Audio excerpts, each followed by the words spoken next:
जनाब फैज हमीद 23 और 24 नवंबर को फौज से रिजाइन करके इससे चले गए कि जब उनको ये बिल्कुल यकीन हो गया और ये बात तय शुदा मालूम हुई कि जनरल आसिम मुनीर साहब अब आर्मी चीफ बनने वाले हैं, तो उन्होंने बाजवा के दौर का फायदा उठाते हुए अपने आप को रिजाइन किया, उनसे कबूल करवाया।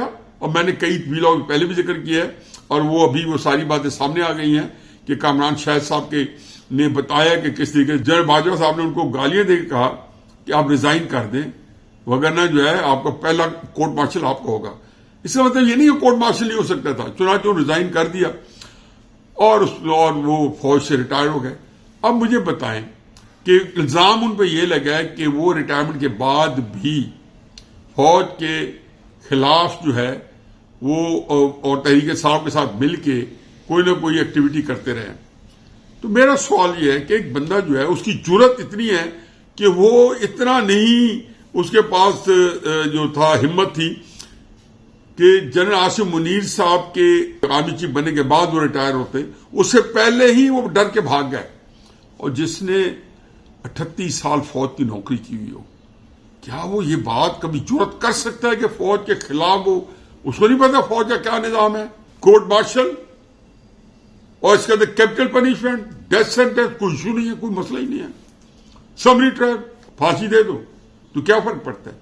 ये उनके अंदर बहुत ही एक निजाम मुस्तहकम है, बड़ी सख्ती से राइज है। तो वो ये करेगा, जाहिर है नहीं करेगा।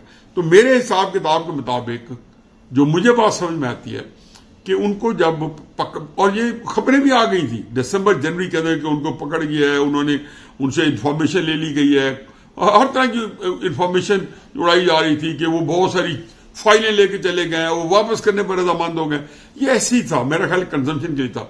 असल में उन दिनों उनके साथ जो हिसाब किताब हो रहा होगा उसमें ये कहा गया होगा कि आप इमरान खान साहब, ये आप ही का तैयार शुदा फ्रीद है, ये फ्रैंकेनस्टाइन आपने तैयार किया, आप इसे अंडू करो। चुनाचे उन्होंने ये जिम्मेदारी इस पे ली होगी कि मेरी सजा में कुछ थोड़ी बहुत कमी पेशी हो जाए तो ये मैं सरंजाम देता हूं। तो मुझे ज्यादा मेरे जो मुझे करीना क्यास लगता है, ज्यादा हम कहनाते हैं, बल्कि मैं इसके बारे में 100% मुझे यकीन है अपने हद तक कि वो जो कुछ कर रहे थे वो फिर एक पूरा प्रोजेक्ट था जिसमें उन्होंने प्रिटेंड इमरान खान साहब के साथ यही किया होगा कि मैं अंदर से आपके साथ। उसमें आपने देखा कि बहुत सारे लोग थे जो कभी सोच नहीं सकते थे फौज की मुखालफत करने का। ये मीडिया के अंदर ये बहुत सारे हमारे जर्नलिस्ट, मैं नाम नहीं लेना चाहता हूँ, पाकिस्तान से बाहर बैठे हैं। आपका ख्याल है कि ये कभी जुर्रत करते? नहीं। इनको किसी न किसी फैज हमीद साहब ने चूंकि इस्तेमाल करना था, पूरा सेटअप जो है वो इमरान खान साहब को मुंतकिल कर दिया।